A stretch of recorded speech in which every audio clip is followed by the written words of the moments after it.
शौचालय बन जाना, 10 करोड़ घरों में उज्ज्वला योजना का एलपीजी का सिलेंडर फ्री में पहुंच जाना और 4 करोड़ गरीबों को एक एक प्रधानमंत्री आवास मिल जाना, 2.5 करोड़ घरों में बिजली की रोशनी पहुंच जाना, इंफ्रास्ट्रक्चर में highway, railway, metro, rapid rail, IIT, IIM, triple IT, NIT, world class university, 1 district 1 medical college और एम्स की जो श्रृंखला पूरे देश के अंदर खड़ी हुई है, ये नए भारत को विकसित भारत के रूप में प्रस्तुत करने की आधारशिला है।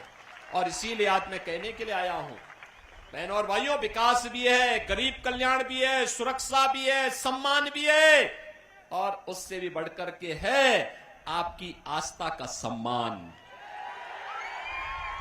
क्या अयोध्या में प्रभु रामलला का मंदिर एक कांग्रेस के लोग बना पाते क्या? ये लोग बना पाते क्या? इनसे उम्मीद करते हैं क्या?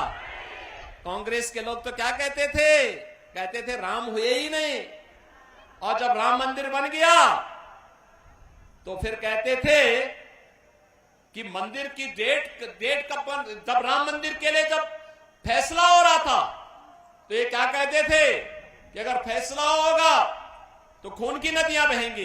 अरे हमने कहा देखो हम हैं यूपी में, चिंता मत करो, तो खून की नदियां नहीं, एक मच्छर भी नहीं मरने वाला, चिंता मत करो। बहनों और भाइयों, यूपी में पिछले 7 वर्ष में एक भी दंगा नहीं हुआ। 25 करोड़ की आबादी है, एक दंगा नहीं, कोई कर्फ्यू नहीं, और बड़े बड़े माफिया, एक तरफ राम मंदिर बना है और दूसरी तरफ बड़े बड़े माफियाओं का राम नाम सत्य है की यात्रा भी निकल गई है। ये है यूपी। लेकिन मैं केवल आपसे कहने के लिए आया हूं, ये लोग आपकी आस्था का सम्मान नहीं कर सकते, कांग्रेस के लोग नहीं कर सकते। जो लोग आपको गुमराह कर रहे हैं बहनों और भाइयों, ये वही कांग्रेस है जिसने राम के अस्तित्व पर प्रश्न खड़ा किया था, और यही कांग्रेस है जिसने हिंदुओं को अपमानित करने के लिए हिंदू आतंकवाद का शब्द भी दिया था। हिंदू आतंकवाद, क्या हिंदू आतंकवादी होता है क्या?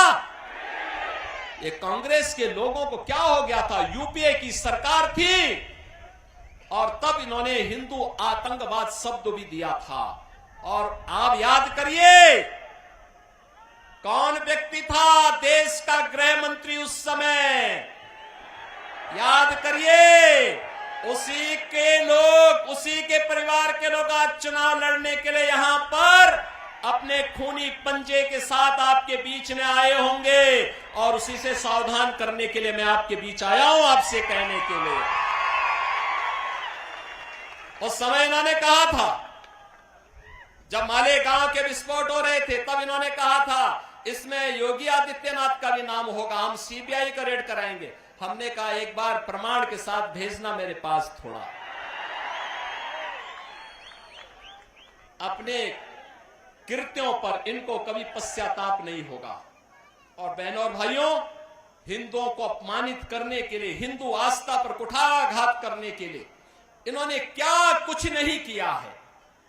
कांग्रेस साथी तो 65 वर्षों तक शासन करने का उसे अवसर मिला था।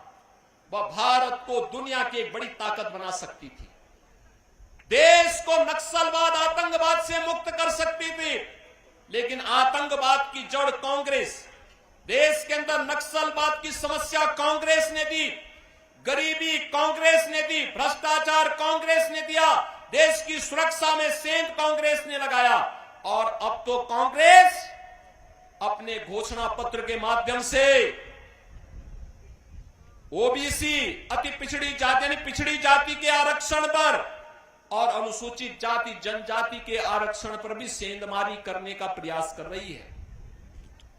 कांग्रेस का घोषणा पत्र बताता है, वह कांग्रेस का घोषणा पत्र क्या कहता है? कांग्रेस का घोषणा पत्र इस बात की पुष्टि करता है कि यूपीए सरकार के समय कांग्रेस ने यही प्रयास किया था उस समय उसने जस्टिस रंगनाथ मिश्रा के नेतृत्व में एक कमेटी बनाई थी और कमेटी ने कहा था कि पिछड़ी जाति के लोगों को मिलने वाले 27% आरक्षण में से 6% मुसलमानों को दे देना चाहिए। क्या हम अपने पिछड़ी जाति के लोगों के हक को किसी दूसरे को बांटने देंगे क्या? हिंदुओं का आरक्षण किसी को मिलना चाहिए क्या? और सच्चर कमेटी गठित करके इन्होंने मुसलमानों की कुछ जातियों को अनुसूचित जाति में शामिल करने का प्रयास किया था। वो तो भारतीय जनता पार्टी थी, विरोध किया था, तब ये बच पाया था। आज गुमराह कर रहे हैं कांग्रेस के लोग। ये अनुसूचित जाति, जनजाति और पिछड़ी जाति के आरक्षण में सेंध लगाने के लिए आज कांग्रेस ने साजिश रच दी है और इसीलिए अब वह तमाम प्रकार के झूठ का सहारा ले रही है। और बहनों और भाइयों, मैं इसीलिए आपसे कहना चाहता हूं, कांग्रेस के नेतृत्व में जो महागठबंधन बना है देश के अंदर, बहनों और भाइयों, ये देश की महासमस्या है। इस समस्या को जितनी जल्दी आप अपने से दूर कर पाएंगे, देश उतनी तेजी के साथ आगे बढ़ पाएगा। ये भारत के विकास का बैरियर है। ये आतंकवाद, नक्सलवाद की समस्या में सबसे बड़े बैरियर है। ये देश के अंदर आपको बांटेंगे। पहले कांग्रेस गुमराह करने के लिए क्या कार्य कर रही है, इसके लिए इसने आपको क्या एक झुंझुना पकड़ाया है।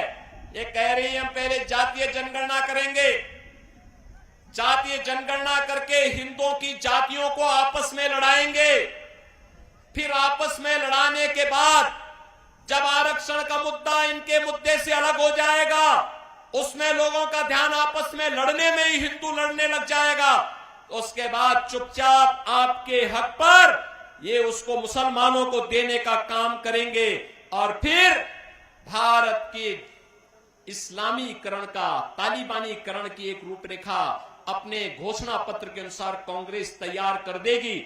हमें कांग्रेस के इस मंसूबे को सफल नहीं होने देना है। बहनों और भाइयों, इस देश का फिर से मजहब के आधार पर बंटवारा नहीं होने देना है और इसके लिए चाहे कोई भी कुर्बानी देनी पड़े, हमें इसके लिए अपने आप को तैयार करना है। और इसीलिए हम आए हैं। आज जो परिवर्तन आपको देश के अंदर देखने को मिल रहा है, ये परिवर्तन का नेतृत्व करता, इसके सारथी हैं देश के प्रधानमंत्री मोदी जी। और आज हमारा दायित्व बनता है 10 वर्ष तक बिना रुके, बिना डिगे, बिना झुके मोदी जी ने देश के विकास के लिए 24 घंटे 365 दिन लगातार 10 वर्ष तक काम किया है। और आज इसीलिए मैं आपसे अपील करने के लिए आया हूं, अगर मोदी जी अपने स्तर पर मेहनत करते हैं, कार्य करते हैं, देश के लिए सोचते हैं, नेशन फर्स्ट के लिए कार्य करते हैं, मोदी जी नेशन फर्स्ट की बात करते हैं और कांग्रेस और उनके गठबंधन के लोग फैमिली फर्स्ट की बात करते हैं। यही अंतर है।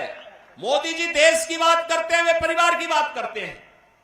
मोदी जी कहते हैं भारत को विकसित बनाएंगे, वे कहते हैं नहीं, हम भारत को बंटाधार कर देंगे, बांटना चाहते हैं देश को। क्या भारत को बांटने वालों का साथ देंगे क्या? बहनों और भाइयों, देश के अंदर जो सुरक्षा का माहौल है, देश के अंदर विकास का जो माहौल है, भारत का जो दुनिया के अंदर सम्मान बढ़ा है, मोदी जी नेतृत्व करता है, मोदी जी को श्रेय जाता है, लेकिन उससे बढ़कर का श्रेय आपको है, क्योंकि आपने मोदी जी पे विश्वास किया है। और इसीलिए इसके लिए मैं आपका अभिनंदन करता हूं और इसीलिए आपसे अपील करता हूं, आपका एक वोट, आपका एक वोट अगर गलत दिशा में जाता है, आतंकवाद का पुराना दौर वापस आ जाता है। लेकिन अगर भारतीय जनता पार्टी के पक्ष में जाता है, आत्मनिर्भर और विकसित भारत की परिकल्पना को साकार करता है। जहां राम मंदिर भी है, जहां बाबा साहब भीमराव अंबेडकर के पंचतीर्थ भी हैं, जहां पर भारत की आस्था के प्रतीक पूज्य संतों का सम्मान भी है, और जहां पर गांव गरीब सबके विकास की, सबका साथ और सबके विकास की भावना के अनुरूप कोई नहीं कह सकता कि मोदी जी ने 10 वर्ष में किसी का चेहरा देखकर के योजना का लाभ दिया हो। भारत का नागरिक हो, जरूरतमंद हो, उनको योजना का लाभ मिलना चाहिए। मोदी जी ने पहले दिन कहा सबका साथ सबका विकास। तो सबका साथ और सबके विकास में कहां से बात आती है, कहां से संविधान बदलने की बात आती है? मोदी जी तो बाबा साहब भीमराव अंबेडकर के संविधान की पूजा करते हैं। याद करिए, जब भारत का नया संसद बन रहा था, मोदी जी बाबा साहब भीमराव अंबेडकर जी के संविधान को सिर पे रख करके लेके जा रहे थे, कह रहे थे हमारे भारत का सबसे पवित्र ग्रंथ है, स्वतंत्र भारत का सबसे पवित्र ग्रंथ है। क्या कांग्रेस के लोगों ने कभी यह काम किया? कभी नहीं किया, करेंगे भी नहीं। इन्होंने तो बाबा साहब भीमराव अंबेडकर का जितना अपमान कांग्रेस ने किया, किसी और ने किया ही नहीं होगा। और इसलिए बहनों और भाइयों, इनके बहकावे में आने की आवश्यकता नहीं। याद रखना, जिन लोगों ने राम मंदिर के मार्ग में रोड़े अटकाए हैं, जिन लोगों ने हिंदुओं को आतंकवादी कहा है, हमारा वोट अगर उनकी तरफ जाता है तो बहनों और भाइयों, आने वाली पीढ़ी कभी हमें माफ नहीं करेगी, कभी माफ नहीं करेगी। और इसीलिए मैं आपसे अपील करने के लिए आया हूं, पूरे देश के अंदर जो आवाज है, एक ही आवाज है, एक ही स्वर है। जो राम को लाए हैं हम उनको, जो राम को लाए हैं हम उनको लाएंगे। और मोदी जी 500 वर्षों के बाद प्रभु राम को अयोध्या में विराजमान कराए हैं। और इसीलिए मैं आप सबसे अपील करूंगा कि मोदी जी को फिर से हम देश की सत्ता सौंपेंगे। ये सोलापुर का संकल्प होना चाहिए। सहमत हैं?